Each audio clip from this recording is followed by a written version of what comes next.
Hello and welcome to Akiona Law Podcast. I'm Lonnie Akiona, the founder of the divorce and family law firm of Akiona Law. On the podcast, we talk about all things related to family law and divorce. Today, I'm excited to have special guest Jeanne Barrans on the podcast. And Jeanne has been a paralegal since forever. I've known Jeanne since I first started out in 2009 when I opened up my own family law and divorce practice in Everett is when I started to get to know Jeanne. And I just love the fact how she has always been so gracious and so kind and so friendly and so open when I was new and starting out in the area. And I always appreciated that about you, Jenny, just how friendly and open and helpful you were, and just how nice you are. And sometimes, family law can be a little bit adversarial. And I always appreciated the fact that you weren't necessarily that way professionally with me. And I just think, you're so smart and you've been doing this forever. And I'm so excited to have you on. And not only, and what I'm really excited to talk about, which is a focus of this podcast today, is what is a triple LT? And that stands for Limited License Legal Technician. So not only have you been a family law or just a family law and divorce or just paralegal in general, then you went ahead and you took that extra step and you got yourself educated to become a triple LT. So welcome to the show, Jeanne. Thank you. So let's go ahead and start off. Let's start about your background. Like what got you into doing the family law and divorce work as a paralegal? Well, I just kind of fell into family law. Actually, my first job out of college back in the late 70s, long time ago, I just fell into a family law practice and it just was a good fit for me. So I just stayed with it all these years. It's not for everybody. Yeah, I recognize that. but I just really enjoyed it. And how many years have you been working in the area of family law and divorce, or being a paralegal in general? Um, well, a little over 40. I Wow. stopped counting a couple years ago, but yeah, about 43. Yeah, you were a baby when you started out, just right I after was. college. I was. Yeah. And then and now this triple LT. Mhm. Okay, so tell us, what is a triple LT? Okay. Well, as you said, it's a limited license legal technician, and the limited is really important because I have a license. I'm licensed by the state of Washington to practice family law with certain limitations, and some of those limitations are speaking for clients in a courtroom where an attorney can do that.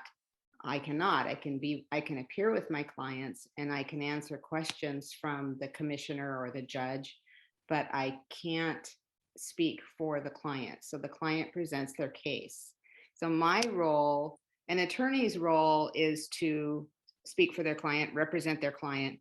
My role is to assist my clients in representing themselves. So that's what I do. And so what's the difference between, and I apologize, I think there was some feedback earlier on when you were explaining that I think I got cut off, you're saying your license, and then I Yes. think we got the feedback. So if you Oh, could kind of explain the license part again. oh, the light. Oh, sure. Yeah, yeah. Well, it's a limited license. So I have a limited license from the state of Washington that allows me to practice family law, but there are certain limitations within that license. There are some things that I cannot do that an attorney can do. Um, and I often refer to the rule because sometimes I'm not sure, but there are specific rules that I have to follow, and to make sure that I stay within the guidelines. And so what's the difference then? What's the difference between a limited license legal technician, triple T, and an attorney? Well, there's a lot of differences. First of all, an attorney can practice in pretty much in any area of law. They're not limited to practicing in the one area where I'm only licensed to practice family law. Okay. That's one difference. Um, there are, as I said, limitations within the the rule that require, for example, I can assist people with parenting plan modifications and even major modifications. There are different types of modifications, but I can only assist them in a major modification up to the point where the court says there's reason, there's good adequate cause to change this parenting plan, and then I can't assist them any further. After that point, it has to go to an attorney or the person has to represent themselves. On a minor modification, I can go through the entire process with them. So just certain limitations that that are very well described in the rule, which is Admission to Practice Rule 28. It's APR 28. But I refer to that frequently because if there's a question, if I'm not certain, if there's something that might be out of the scope, I look it up just to make sure. And just to talk about for the people out there in terms of parenting plan modifications, a major modification is when you're trying to change primary residential parent status. Or sometimes it could be something maybe one person had every other weekend. And then for the past 2 years, they've been doing like a 50-50 shared visitation schedule. So someone might want to file a major modification to change that. So Right. you're saying you could help them get to the adequate cause temporary orders hearing, and essentially adequate cause is there adequate cause for the court to modify this parenting plan? But then you can assist them at trial, is that correct? Yes, that is correct. Unless there's an agreement, and then I can continue to assist them to prepare agreed orders and that kind of thing. But if it's not agreed, then I can't assist them after that point. Well, here's the question. In a major parenting plan modification, could you help them prepare the documents for trial? No, I can't assist after adequate cause is found by the court. That's the first step, is to go to court and say, there's a good reason to change this parenting plan, and here are the reasons that I want to change this parenting plan. And then the court says, yeah, we agree, there are good reasons to change this parenting plan. Then I can't assist further after that, unless there's unless they're doing agreed final orders. Correct. Okay. What about if we have this requirement here, before you can go to trial, you have to go to mediation. Could you assist them with preparing for mediation? Not after adequate cause, no. Not on a major modification. Okay, that just kind of blows my mind, because the hardest part about a major parenting plan modification, as you know, because you've been doing this forever, is getting past that adequate cause hearing. Yes, that's the hard part. And so I agree with you. I don't quite understand the reasoning behind it, but those are the rules, so I have to follow the rules. Okay, yeah. Well, at least you can get them to get past the adequate cause, which, as we said, is the hardest part when you're trying to do a major modification in the parenting plan. Right. And then you also talked about a minor modification in the parenting plan. And that you can help them all the way to at the adequate cause hearing and mediation and or trial. So in my experience, in terms of a minor modification of a parenting plan, like I've done it for situations where people aren't trying to change the residential schedule. Maybe they're just trying to adjust things. Maybe they're trying to adjust the transportation section. Right. Or maybe there's they've been doing a different holiday or spring winter break schedule, or maybe someone's work hours change, so they need to adjust the start and stop times of visits, things like that. So those minor modifications of a parenting plan, that, like you said, that's something you could help them all the way through from the adequate cause hearing, mediation, and trial. Yes. Okay, and so that's. But you can help in terms of what you can also, what other cases could you help people in that family law divorce context all the way through temporary orders, mediation, and trial? I can do divorces. There are some limitations on, for example, preparing orders. If there are pension plans that need to be divided by an order supplemental to the final divorce order, I can't prepare that order except under the supervision of an attorney. So I can prepare the order as long as it's approved by an attorney. And then let's see, what else is there that I can't, well, they've just now changed recently changed the homestead exemption and increased it significantly. But prior to that, I was not able to advise clients. I believe it was over 150, if there was over $150,000 in equity in a home, I couldn't advise them as to a fair and equitable division of that asset, but that has now changed. So I can now do that. But no, I guess I can assist in divorces, legal separation, parenting plan issues, parenting and support, paternity, determinations of paternity. One problem that I have there as a legal technician, though, by the way, is that if you file a determination of parentage action, those cases are sealed automatically. The third digit in the case number is a 5, and that tells the clerk to put that in a sealed file. I cannot access that sealed file because I'm not an attorney and I can't file a notice of appearance on behalf of my client. So my client, I have to rely on my clients to obtain documents that have been filed with the court, or opposing counsel or opposing LLLT. And for the most part, you know, that's worked fairly well, but then not always. So sometimes I get bits and pieces of information. And just to clarify, the determination of parentage cases are those where paternity has yet to be established. And so we're trying to establish paternity via a paternity affidavit, birth certificate. And that's why those types of cases are sealed.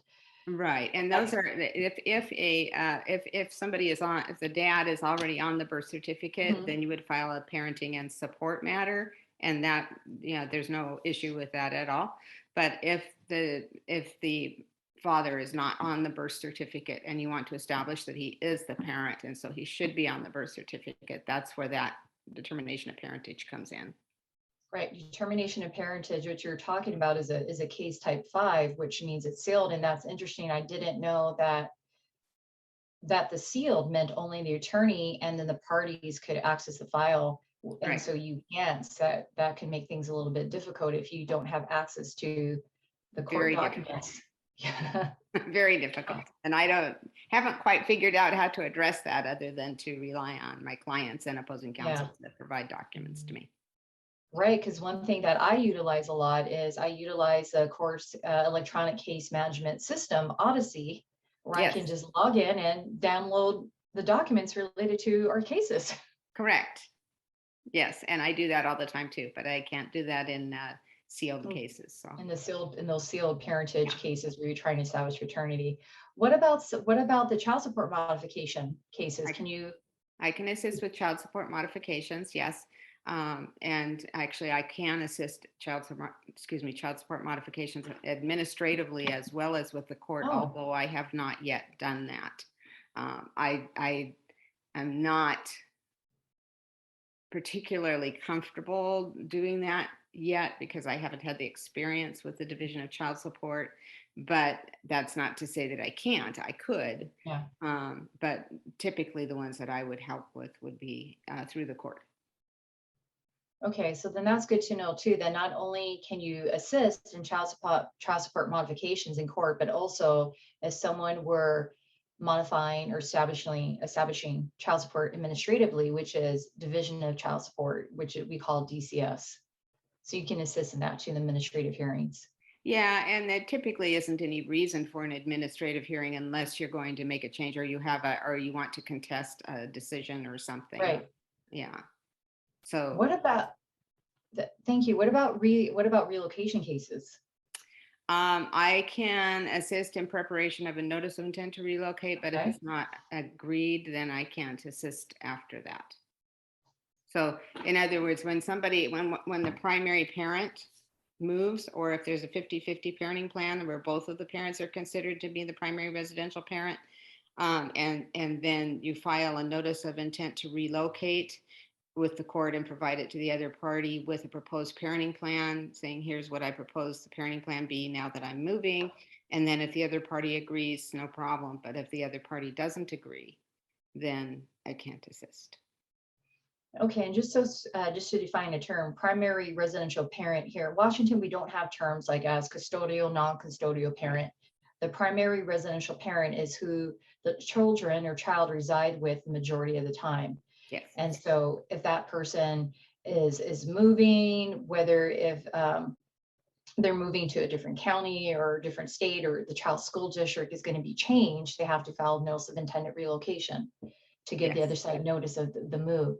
So, sometimes what happens is that I'm thinking you could assist with this. You could assist with a filing of the notice of intended relocation and a motion for temporary orders allowing the temporary relocation. I would have to double check the rule on that because I'm not Okay. 100% sure if it's not agreed. Okay. And sometimes I'll just, I'll, if I have a potential client, I might say, have you spoken to the other parent about this? Do you know? And a lot depends on how far they're moving. I mean, if you move Okay. outside of the school district where the children are, you're required to give this official notice, right? Fishing notice, right. Um, and then, but sometimes they're just moving to the next school district, and they don't necessarily even intend to move the child to a different school. Right. And so then the changes to the parenting plan might be minimal, really. Mm. But if they can work out an agreement in where there's a parenting plan situation, that's always best for everybody. It's best for the parents. It's best for the kids. But if they're Right. moving long distances, that's a little bit more complicated. And so, if they're moving to another state, for example, Texas, we had somebody that moved to Yeah. Texas recently, and that obviously they can't exercise a 50-50 residential schedule or even a every other weekend schedule anymore. It just isn't feasible. So then you have to provide a proposed parenting plan and see if they can Right. come to an agreement. So I might be able to prepare a parenting plan and say, talk to the other parents, see if you guys can work out an agreement, because if it's agreed, I can assist. Right. So if it's agreed, again, the notice of intended relocation, proposed parenting plan, if it's agreed, final orders. So you cannot assist if the other side disagrees to the relocation. You Right. cannot assist with preparing the objection to relocation. Okay. Okay, so just to sum it up then, it just kind of seems like you can triple LTs can really help with the whole range of family law and divorce cases, except you folks cannot, once adequate cause is established in trying to modify a major modification of a parenting plan, your work stops there.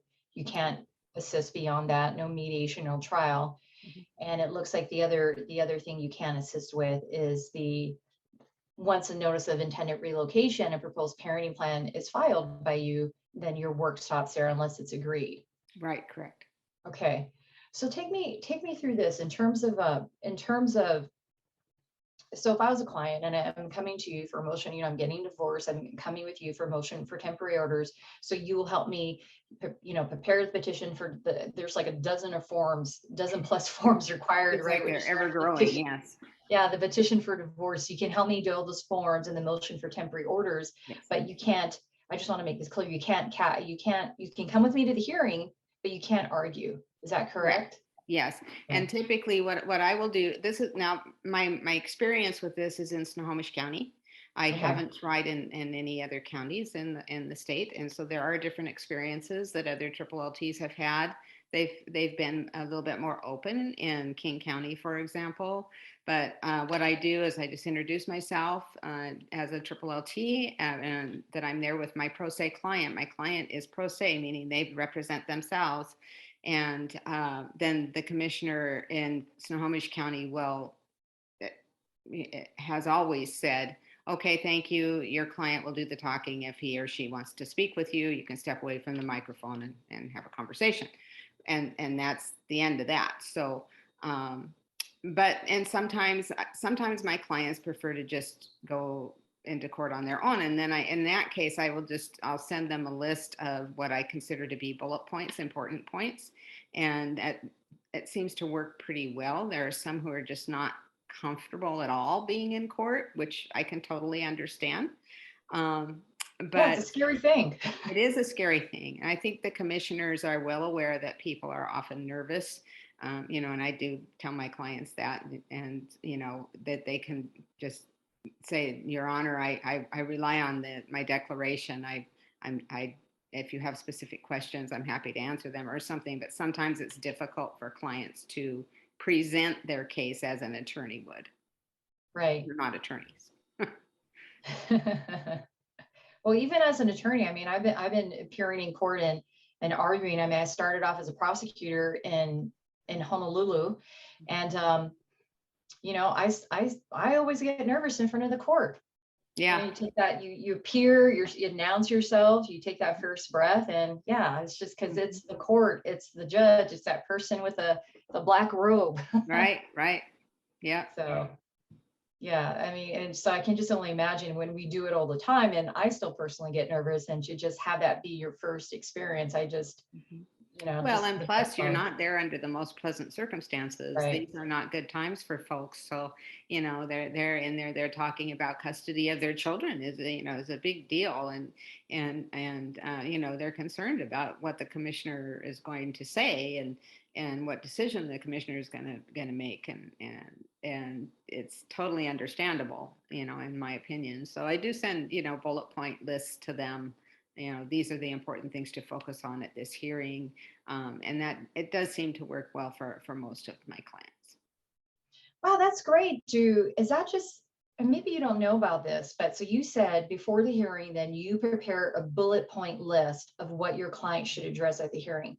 Is Yeah. that just something, and is this something just unique to you, or just do other triple No, Ls? I think other triple LTs do that Okay. as well. The ones that I've spoken to, they do that. Many of them prefer to appear in court with their clients anyway, whether they're allowed to speak or not. And I do Okay. sometimes because I want to know, you know, what the commissioner says and be able to take notes and that kind of thing. But it kind of depends on the client and it depends on the financial circumstances for one thing, because typically my client base is they're not necessarily the wealthiest of folks, and so you know, I always keep that in mind. And if they want to pay me to appear in court with them, knowing that I can't speak on their behalf, then that's okay. But I just, you know, it just everybody does it a little bit differently, but a lot of them do the bullet point list. Yes, and I think it's similar to what an attorney probably does when they get ready to go and argue a case. They're going to review that case before they go in and write some notes and make notes of what's important to bring to the commissioner's attention. But the commissioner also already has copies of everything that's been filed, Right. so they have working copies, so they've already read it all. So there's really, you know, if that's why I say to my clients, if you get really nervous, just, you know, rely on your declaration. Say, you know, you can even say, Your Honor, on page 2 of my declaration, I said such and such, or something like that. But it's really, I think that Got it. helps people just to feel more comfortable with what the important points are. Yeah, for sure. I know I would feel really comforted if someone had prepared for me this bullet list points to address, because sometimes when you get nervous, sometimes you can freeze. So Yeah. having that bullet point would be really helpful. So I know you said you don't, your experience is to Snohomish County, but have you heard from your fellow triple Ts who practice in King County if they can go up and make arguments? Well, they can't, they still can't. The rule Okay. says that we can answer any questions from the bench regarding facts and procedures only.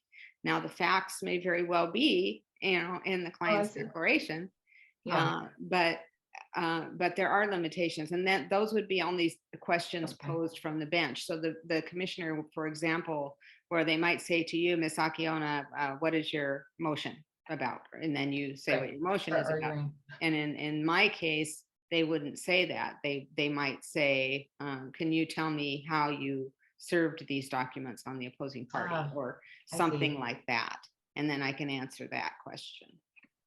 Okay. And has any of the commissioners here in Snohomish County asked you any questions about the facts? No, Okay. they prefer to just hear from my clients. Okay. So I'm just trying to think in, because I'm thinking, you know, when we go up to the court, to when the court calls your case and you walk up and you go up to the bench, I guess. So do you get to stand right there next Yes, to your client? yes, Okay. yes. I Okay, can well, that's stand good. with my client. I just can't speak for him or her. Do you sometimes, because when the court's asking your client or question or something like that, because I do this too with my client. Like sometimes you're whispering to each other in their ear, or like I'll write a note. Do you I kind of do write communicate? notes. Yes. Okay. I say, okay, she's asking this, say this, or, yes, Yeah. yes. And so in that respect, especially if you have a nervous client, Okay. then it's helpful. Mhm. But I And what do I try to step away from the mic and not do the whispering so much because those mics are very high powered. And yeah. so, yeah, so those make me nervous. So, I get nervous, especially too, in the sense that since now when we appear in court in Snohomish County, because I know King is still doing Zoom, yes. that we have to have our mask on, and you have the mask, and then you have that plastic screen, and I got scoldings the other day for yelling at the court, Oh, and yeah. I said, I'm sorry, Your Honor, I'm not trying to yell, but I'm just trying to make sure the court can hear me. Mhm. And I told the court at the beginning, and I still got scoldings for yelling at the court, so I had to apologize again. And I'm like, wow, because it's so hard as it is to go up there and argue and then Yeah. try and explain yourself with a mask on.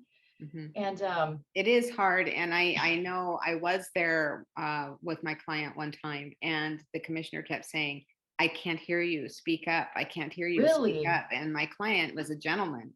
And to me, he sounded um, loud enough. yeah, But again, they have those barriers. So I know totally what you're talking about, because then it'd be like talking to my husband who's hard of hearing, right? Because then yeah. you talk louder and louder, and then he thinks you're yelling at him when you're not really. And I was telling the court too. I said, Your Honor, I'm so sorry, but I can't hear out of my right ear, so I can't. And with this mask, I really Mhm, don't know how loud I'm talking. Like I know I'm trying to project and talk really loud like this, but mhm. with the mask being muffled, it was just hard. Yes, it's difficult. It is difficult. And the commissioner said, she goes, well, Miss Akiona, if you want to ask the court for accommodation, you can, I don't know where I was supposed to go, but she told me, and I was like, and in my head, I was thinking, well, I think maybe next, I think what honestly, the mask I was wearing was just too fitted. Oh, So as I'm talking and I'm breathing in the mask. uh-huh, uh-huh. So I think that's one thing to make sure that when you go to court with your client would be make sure you have a comfortable fitting mask. Yes. Yeah. Or I thought about maybe getting that face shield, Hmm. Yeah, there you go. but I haven't seen. I saw one commissioner wearing one in court, and I honestly appreciate it because then I could see the commissioner's face, and because I am hard of hearing, like I look at someone's mouth too when they speak. Yes. So Yes. I was thinking maybe I should look into getting that face shield. Yeah. So this is okay. So moving on. So we've gone through the hearing. And as you know, we always go to court, and I'm sure you do this for your clients. You submit proposed temporary orders, right? Like you Yes. said, your proposed temporary parenting plan. And then something, can you do this? So after the hearing is in and the court makes its rulings, and there's always changes, right? Sometimes you have to draft a brand new order, or you have to make changes to the order that you drafted. Can you do that where you're there changing the orders or drafting a new order? Yeah, I often will be making handwritten edits to the order as the commissioner is Okay. speaking. And then it depends on what it looks like when I'm done, if it's legible or not. But although I've seen some orders written by some attorneys, frankly, that aren't very legible, but so Yes. I try to be careful about that. But then I have to get it to the opposing party or the Right. opposing counsel if there's counsel on the other side, to review to make sure that my edits are in fact what the commissioner ordered, and then the orders can be presented to the court then. But some occasionally I've had once or twice where I've had to go back and edit the orders and then submit them for signature because there were just too many changes, but that doesn't happen very often. I often, when I present proposed orders, I often leave a lot of blanks in there, Yeah. for the Same here. commissioner or for me to write in. So there's plenty of room for doing that. And I do that when I prepare proposed agreed or proposed orders for the attorneys also. Yeah, and I would think as a client, and That would be so helpful, because I think sometimes if people are on their own and they're pro se, they don't understand that, okay, not only do you have to get your petition and your motion, and then you get to reply to the party, and then you got to confirm your hearing, you also want to get your proposed orders in front of the court. Right. And I think to just kind of help you there and just, get that squared away. But not only that, when the commissioner makes its ruling, I would so appreciate as a client that I know that you're there, you are taking notes, and you're there to handle the orders, because it's a lot for someone to process, and then to keep Yes. track of, like, wait, what did the commissioner say? And now what am I supposed to do with this order? Just to have you there would be such a peace of mind Yeah. for your clients. Well, and especially if it's a contested, hearing, Yeah. sometimes they're not actually, often they're not, they're either the other party doesn't respond in the cases that I've had, or, maybe there's a response, but it's just, clear what the decision is going to be. But yeah, it is a good idea in that respect. Yeah, it's a good idea to have somebody there that can do that. And, as we were talking about earlier, where people get really nervous in court, and so they might actually leave the courtroom with no idea at all what the commissioner said. Yeah. To be honest, and it's not because the commissioner wasn't clear, and it's not because what happened at the hearing wasn't clear. It's just because they were so nervous that they couldn't, and comprehend it all, couldn't understand. So in that respect too, I think it's a good idea. So I have one on Tuesday. I'll be over there. Oh, no kidding. Mm-hmm. And what case is that? Is that going to be a divorce case, or? It is a divorce case. We're a temporary motion for temporary orders. Yeah. Oh, how interesting. I haven't seen you in court yet. Well, I've just, with the pandemic and everything, I've just recently started going back to litigation myself. So, yeah. So I'll be seeing you soon in the courtroom then. Sure. Yeah. Have you, here's the question. Have you ever had to, you know, sometimes when you're in a really contested case and the court rules in your favor, and the other side, the opposing party, gets mad and they just leave? Have you ever had to go and chase after them and say, excuse me, Mr. Smith, I've got to do these orders? I have not had that experience yet, no, but I do know that it happens. It has not happened to me in my cases yet, no. So. Have you ever had this happen where you've done your orders and the other side refuses to sign? Yeah. Okay. Well, actually, yes. And then I just took the orders back into the courtroom, but the other party didn't leave, was still there. And so I just handed the orders up, and I said that, I think it was a female, it was a while ago, so I can't remember now, but I think it was a woman on the other side who declined to sign. And then the commissioner entered the orders anyway, because they did reflect her ruling. But I don't know, I can't remember now what was written in, if the commissioner wrote something in on the line for the other party's signature, but the orders got entered. I do remember that. Yeah, I think that's really interesting. I think sometimes people don't understand, well, okay, that's fine. If you don't want to sign the orders, they're still going to get entered. Yes. You don't. As long as it reflects what the court orders, the court will sign off on it. And I've had courts indicate too, on my order, refuse to sign. Mm-hmm. Oh yeah, and that may be what they wrote on there. I can't recall now, because it was a few years ago. So I've been a LLLT since 2016, but the LLLT program, something that should mention here, only really started in full effect in 2015. The first licensed LLLTs were licensed in 2015. I was licensed in 2016, but it took many years for the Bar Association and the Supreme Court to approve a pathway to get to obtain this limited license. Yes, and I think that's and let's pick it up on our next show, because this is going to be a 2-part series with you, Jeannie, our favorite LLLT and family law and divorce paralegal. So thank you so much for joining us on part 1 of Acciona Law Family Law and Divorce podcast with LLLT Jeanne Barrans. Did I say it correctly? That's good. And then we're going to pick up on part 2, where we're going to dive into the LLLT program. Thank you all for joining us, and look forward to seeing you out there and having you join us for part 2.